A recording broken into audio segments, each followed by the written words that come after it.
All right, so I'm going to try and keep this pretty lean. I know how much everyone loves regulatory affairs, but I'm going to try and get through this as quickly as possible. And then, of course, feel free to ask questions to get through this. So, EU MDR, it's a very hot topic. Obviously, everyone's talking about it in industry. It's having pretty major ramifications, not just within the medical device space, but more broadly, if you look at IVDR, in vitro diagnostic regulation, that's coming down the pipe a little bit later, maybe even bigger ramifications. And what I want to do today is a couple things. One is just talk a little bit broadly around the regulation, introduce it, talk about some of the major impacts, things that broadly organizations ought to be thinking about. And then the second thing is specifically for you folks in the room, supply chain leaders, what are the types of things that you ought to be thinking about? And that's pretty much it. So again, feel free to ask questions as we get through this. So very briefly about me, I'm Kareem. I'm with PwC. I focus very much on the med device industry and specifically within the med device space, operations, and even more specifically, compliance, quality, regulatory affairs.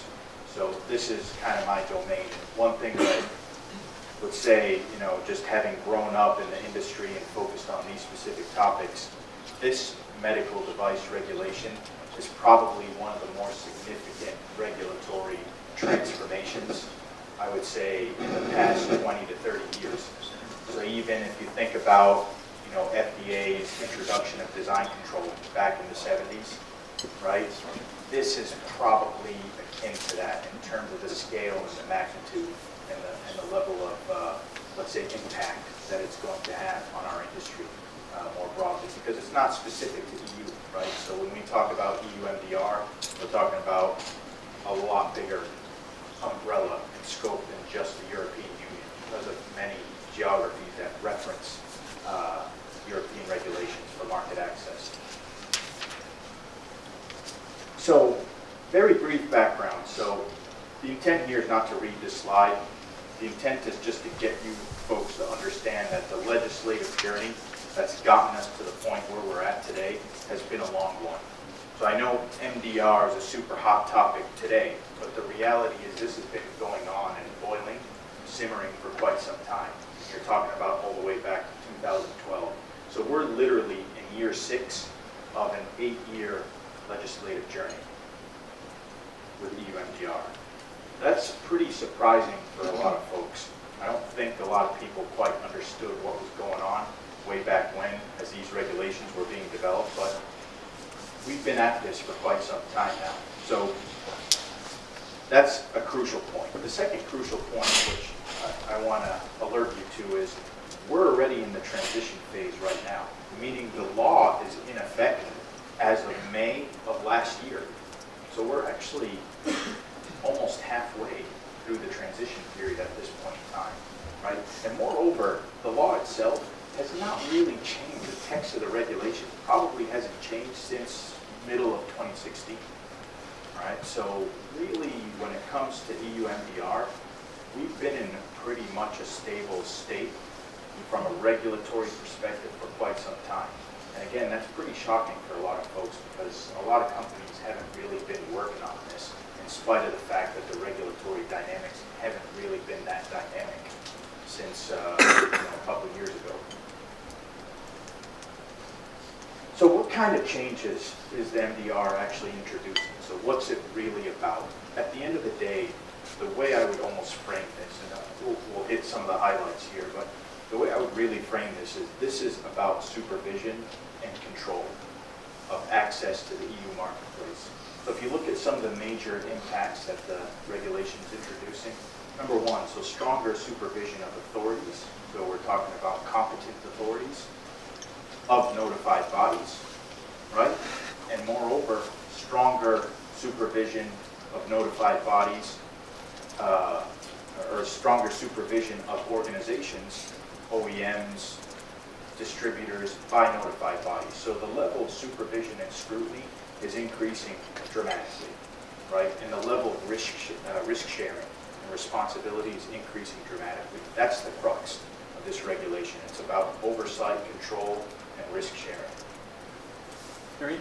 Yes? Does that mean frequency of audit will be different than it has been, or what does that mean?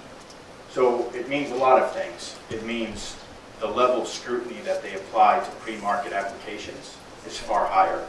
Meaning, in other words, if you're trying to get your product on the market in Europe, the standard that you have to achieve is higher than it was in the past in terms of producing clinical evidence.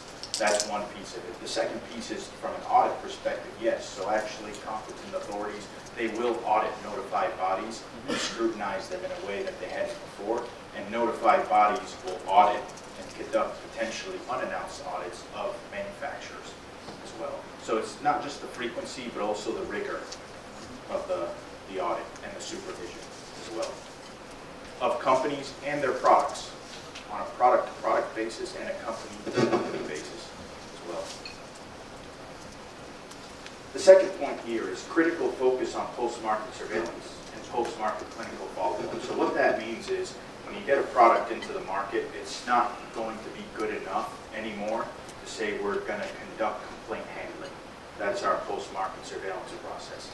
That's not post-market surveillance, right? And the regulators are very clear about that. What they're saying is you put a product on the market, you will need to proactively go out and evaluate the performance of those products and their ability to meet clinical needs. I think earlier you heard the presentation around quality and value and how it's measured at hospitals. The expectation here is that companies start to adopt a similar viewpoint in how they look at their products and monitor their performance in the field. So this is a heavy focus of the regulations on clinical and post-market surveillance. The third point here is transparency and reporting requirements across the supply chain. So transparency is huge in this in the new EU MDR. So it's really focused on a higher degree of transparency throughout the supply chain. So importers, manufacturers, distributors, and not just that, but actually reporting that data in a public database, the U2Med database, right? So that's an EU-wide database that will be used basically to store all this information and make it publicly available. So very much adopting FDA-style tactics in terms of transparency and then some. The fourth point here, and I mentioned this before, but increased scrutiny on the medical device equivalence route to market. So traditionally, when you think about 510Ks in the U.S. for Class 2 med devices, it's always a predicate device, and you're conducting studies against the predicate, and you're demonstrating equivalence. That route to market in Europe is being scrutinized, and the barrier is far higher than it was before. So specifically, if you want to claim equivalence to a competitor's product, you pretty much need data going forward. You'll pretty much need data that you won't have. Your competitor will effectively have to provide you design files in order for you to be able to demonstrate equivalence, right? Which we know is not possible. So effectively, what EU is telling you is you're going to have to gather clinical data, right? That method of getting your products to the market is not going to be the easy route that it was historically. That's actually a big deal because traditionally in the med device space, I think a lot of people think about, when you talk to commercial organizations, product development organizations, the thought process was always let's launch in Europe first, right, and gather clinical data, then bring it back to the U.S. Not going to be the case anymore. And a lot of companies haven't even thought about that, or ramifications. They haven't really looked at the business case of products that are in the current pipeline and how they're going to actually rejigger and reorganize around that. The fifth point here, so heightened focus on clinical data. So I talked a little bit about this before, but provisions on clinical substantiation pre and post market. So basically the idea here is there's been upclassification of some products. There's a tremendous increased focus, given the previous point, increased focus on clinical data. So you need to have a clinical plan when you launch a product to the market. For a lot of companies, med tech companies, Class 1, Class 2s, some of them don't even have a clinical organization. They don't even think about clinical at all. Right? It's not even here is just increased uncertainty. And this is probably the one that I would say is the riskiest here. The others you can plan for and manage, but this last one here, this is tough, right? Which is uncertainty around ways of working. So let me give you an example. Notified bodies, right? A lot of companies are used to working with a notified body in a certain way. You have a good relationship. They answer the phone when you call them. You've got, you know, the stream of the communications there. Everything's good. That may not be the case going forward. Why? So a couple reasons. One is the number of notified bodies is going to decrease dramatically. It already has and is, right? So I think prior to the EU MDR, around 80 notified bodies total. When all's said and done, when the dust settles, it'll be about 40. Right? So right off the top, number of notified bodies getting cut in half. The second point is the resources, the availability of resources. Yes, sir. Why would that be? Why does the regulation have the impact of reducing the number of notified bodies? Because of that first one. They don't want to... The risk sharing, yes, exactly. The risk sharing, the level of scrutiny, they can't deal with it anymore. Okay. Right? So basically what they're saying is we're looking at this business that we're in right now, and it no longer makes sense, financial sense for us anymore. So unless you have the scale and the capabilities of a BSI or a TUV, you have to start looking at the So numbers. it's some of the smaller ones that are dropping out. Exactly. Yeah. That's the Even BSI can't keep up. They're pushing things out. What's that? Even BSI can't keep up. They're pushing all this stuff out. That's to exactly years. the point, right? And not just that, but they're trying to hire hundreds, literally hundreds of people. I think 2 years ago, they hired 500 people, right? Yes? There's also a large reduction then because they can't meet the quality standard that you want. Yes, exactly. That's right. So they Sorry, won't, what was that question?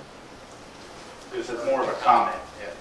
So I think the notified bodies went to Euro 45 and 8, so you're still allowed to certify the medical device class 3 devices.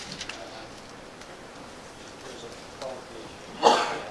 So all the notified bodies have to recertify under the MDR, and that's a complicated process, and some looked at it and said, we can't do this anyway, we're never going to be able to meet the requirements, and said, we're out of the business. I think that's a scary thing as well, because I think they would have never done it in the past either. That's exactly right. Certified product that shouldn't have been certified. That's the intent of the regulation, and that's why there's no grandfathering, right? That's the challenge, because companies have products that are 30 years old, and essentially the intent of the regulation is to apply scrutiny on those products, right, through means like that, right, to drive that.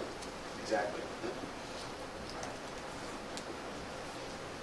So a lot of uncertainty there, and I think you mentioned the point, like notified bodies are basically rejecting work now. I can tell you, I had one client where we agreed with the notified body, BSI, we agreed that, hey, yeah, you guys are going to look at our sample tech files or our remediated tech files, and then, you know, we'll leverage that feedback to remediate the rest of our portfolio, and we'll all agree on this. And then they turned around 2 months later and said, no, we can't do that. We don't have the resources to work on your stuff right now, right? So imagine that. Imagine your business and your ability, your access to the market, right, is basically hindered by this. Okay. So the financial impact, so how do you translate all this into dollars for a company? So significant, massive impact. So number one, remediation efforts. So I mentioned no grandfather products, right?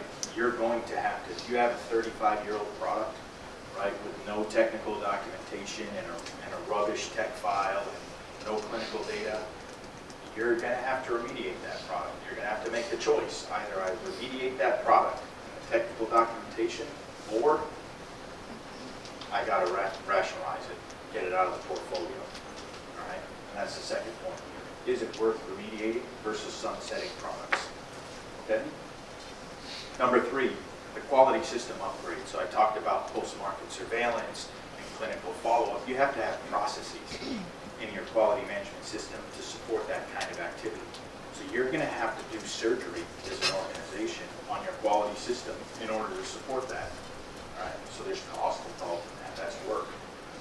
Number four here is the product pipeline and the go-to-market strategy. We talked about this, right? So EU is not the easy access.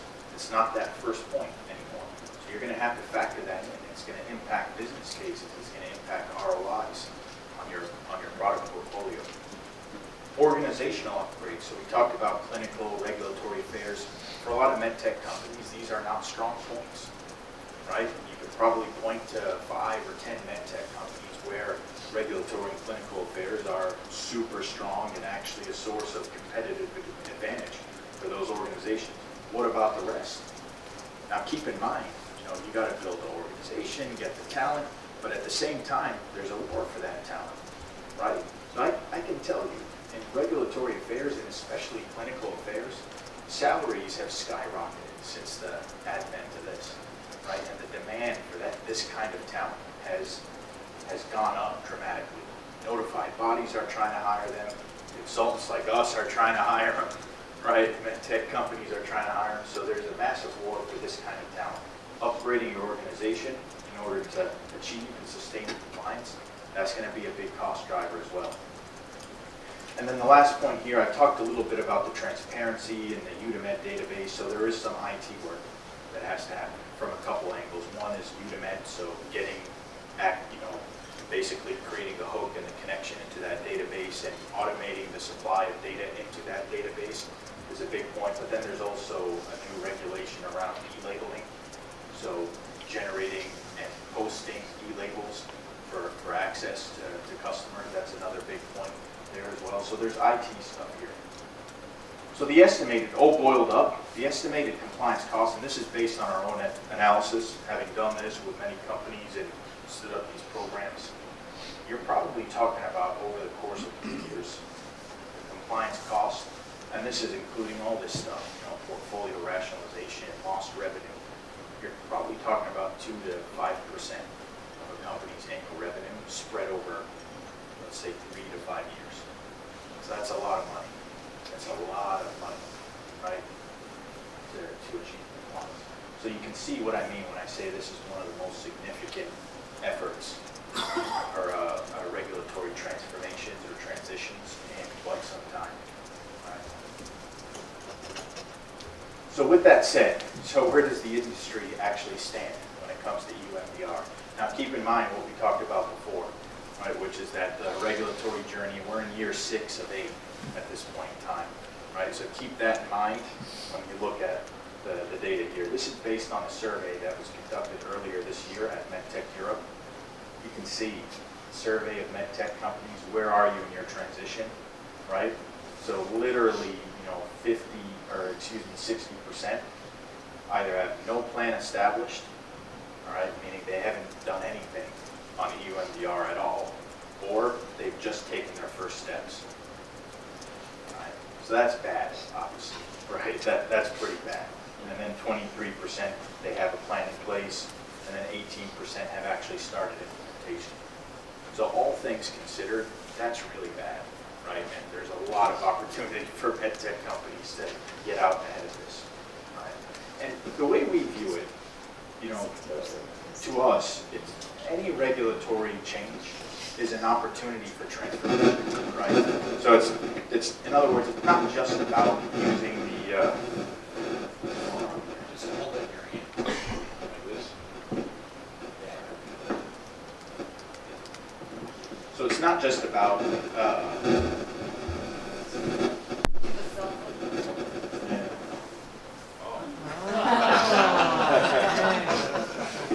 20 minutes ago.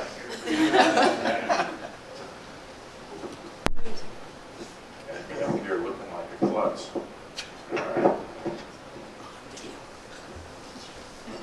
right, here we go. So any regulatory transition is a great opportunity to drive transformation. It's a great opportunity to do things that you hadn't previously gotten to, right? It's a way to galvanize the organization around something. There's a timeline, there's a deadline. It's a perfect opportunity to do stuff that you otherwise wouldn't have done.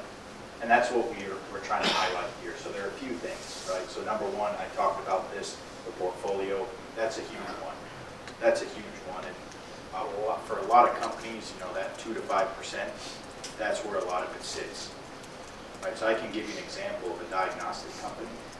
that's rationalizing 30% of their portfolio by revenue, not by SKU, by revenue, right? They've looked at the cost of remediating their 45-year-old assays and said, we gotta take a step back and rethink this whole thing, and that's where they found out. So this regulatory transition is effectively driving a significant strategic directional change for that organization. Okay. Another key opportunity, we talked about the QMS and the surgery. It's a great opportunity to simplify the quality management system. If you're going to get in there and do surgery anyway and add these processes and clean up post-market surveillance, look at the way you're doing post-market surveillance. And think about, is my organization optimized? Are my procedures sensible? Do I have the right talent and capabilities? What about IT? Have I use it as an opportunity to actually clean up things that you hadn't previously gotten to? The third point here is evaluate the organization. We talked about this, the clinical, the regulatory. If you don't have a clinical or regulatory department, or it's not where it needs to be, think about the implications of that 3 to 5 years from now, right? When you're trying to comply, you're launching new products, what do you have to do to actually maintain compliance to this regulation? I talked about post-market surveillance, so upgrade it. Go beyond just complaint handling. Use the opportunity to upgrade how you do post-market surveillance. Make it a competitive advantage, right, as opposed to just doing the same old, same old. And then these last two here, so I talked a little bit about the UDI, the supply chain. So simplifying the supply chain is really important here because we talked about economic operators, right? And the whole concept of increased transparency and scrutiny on the supply chain. So what does that mean? It means it's an opportunity also to simplify your supply chain. In other words, do I have weak suppliers in there? Do I have distributor agreements, for example, that are ancient and need to get upgraded and revitalized anyway, right? So it's a perfect opportunity to do that given the increased transparency on your supply chain. And then this last point here is around UDI and labeling. So UDI is a big component of EU MDR. Obviously, UDI exists in the US anyway, right? And EU requirements are not that big of a leap. But what we saw during the transition with US FDA UDI is not a lot of companies did it the right way. In other words, they cobbled together solutions to basically just achieve compliance and not actually do it the right way. Lack of automation, poor master data. This is a great opportunity to fix that. Okay. Does that make sense? The whole idea is use the regulatory transition to actually drive the right transformation. So what does a typical compliance effort look like? I'm not going to beat this slide to death, right? There's a lot on here. It's an eyesore. The intent is not to go through this. The intent is just to show you that this is a significant effort, right? So when you think about this, you're talking about 6, 7, 8 work streams spread across multiple years. Major program, PMO, there's organizational, there's change management, there's training, there's development, there's IT, there's QMS. If you do it right, this is what it should look like, right? If it's just a few regulatory people sitting off in a conference room, writing up documents, you're doing it wrong, right? And that's the point of this slide. It's just there's a lot of effort and work and cost involved in doing this the right way. That's the point. So now right? What should be some of the things that you ought to be thinking about from a supply chain perspective? So number one here, accelerating supplier rationalization. There's no question about this. So I think you had the question before, is the additional level of scrutiny. That will trickle down to your suppliers as well. And especially if you're an organization that has a largely virtual supply chain and you're relying on contract manufacturing, just understand that the level of scrutiny will not just be applied to you as a result of this regulation, but to them as well. So expect that they're going to get unannounced audits. Expect that there's going to be a higher level of scrutiny. So ensure that you actually use this opportunity to simplify, as I mentioned, the supply chain, accelerate the rationalization of poor performing suppliers, right? And suppliers that will not be able to meet the new regulatory requirements. The second point here, and this is actually pretty crucial because we have a lot of distributors in the room here, is OBL versus OEM. So the key thing here is traditionally own brand labeler, regulatory requirements for an OBL were not that significant. You have an abridged technical file, abridged technical documentation. That's gone. That's gone. So if you're an OBL, meaning you're just privately labeling the product that someone else is manufacturing, the regulatory requirements for you are just about the same. They're damn near the same as for the OEM, right? And that's, again, a big hurdle. So maintaining a full technical file, right, for an OBL. If you think about some of these OBLs, it's just an office somewhere, right? And their product is, or their name is on a product that someone else manufactured. You're basically out of business unless you can figure out a way to upscale your ability to meet regulatory requirements. You're out of there. All right? So look at it from two perspectives. If you're the OEM, understand that for your OBLs, you're going to have to look at your distributor agreements and make sure that they actually can meet the letter of the law. There's an obligation on you as a manufacturer to ensure that your distributors, your OBLs, can actually meet the regulatory requirements. And then if you're an OBL, understand the height requirements. Understand that you will have to do things differently, significantly so, in order to maintain compliance. Does that make sense? OBL, OEM. Okay. And then the last point here is rationalization. When we talk about portfolio rationalization, right? Rationalization should lead to simplification on the supply chain side. So what I mean by that, if you're the organization, for example, that's rationalizing 30% of your portfolio, supply chain should be involved in that discussion, thinking through what are the network implications of that, what can we do from organizationally to leverage that opportunity, that significant portfolio rationalization to simplify the supply chain, right? And this is really important here because the kind of rationalization that EUMDR is driving is different than your typical SKU rationalization, right? Like a lot of rationalization in med devices around SKUs. Let's get rid of underused or undersold SKUs. That's not what this is about. This is about getting rid of product families. I'm trying to get rid of technical files that are associated with product families, right? Because remediation occurs at the product family level. That's what I submit for approval to a market. That's what I have to remediate. I'm trying to get rid of a product line entirely, right? And the supply chain implications of getting rid of a product line entirely are a lot different than the implications for getting rid of SKUs. So keep that in mind.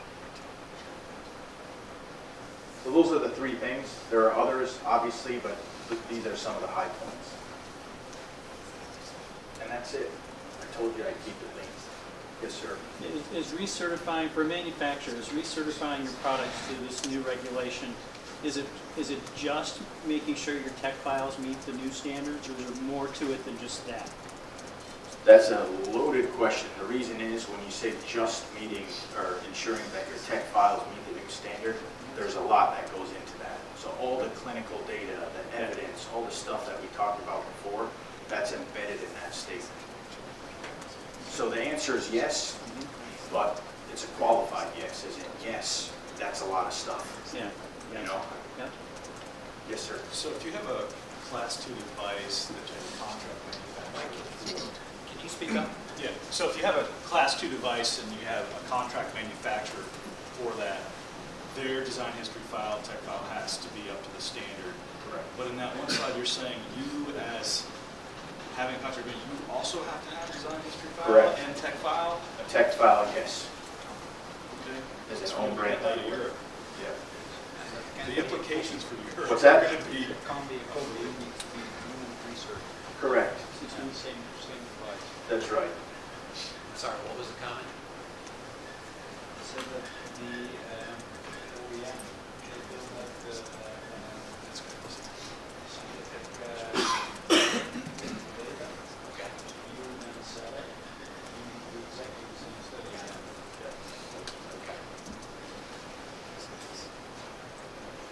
So basically, when the regulation first came to fruition, the common feeling was the concept of an OBL is basically gone, right? Effectively. Because the regulatory requirement burden on an OBL is so significant that you effectively become operating like a manufacturer. You have to maintain the same level of documentation, and that's very purposeful on the part of the commission. That's their objective, is they actively want to get rid of OBLs that don't meet regulatory requirements, don't understand complaint handling, have no clue about clinical. They want them out of there.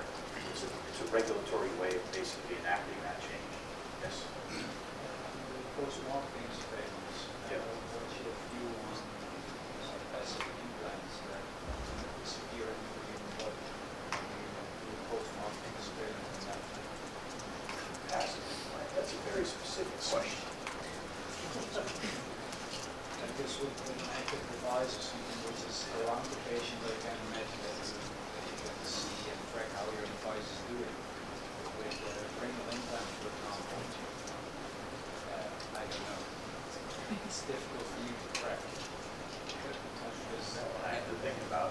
With that, you're mostly looking for adverse events with your post-marketing surveillance, not for performance. You're looking for non-performance, infections, and all that. The question is, what if you're asked the question, how are you proactively conducting post-market surveillance? How do you answer that? That one, That's why I put this question here. that one I have to think It's about. a difficult one to answer. That one I'm going to suggest you discuss on the groups. Okay. That one. Need a little brain lubricant at this point. So,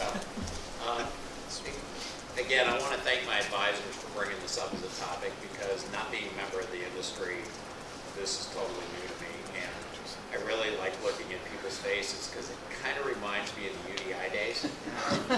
It's like, oh crap. What really scared me was the 3-year time frame for implementation, and we're 18 months into it already. So I don't know why you're all sitting here. Go back and get to work.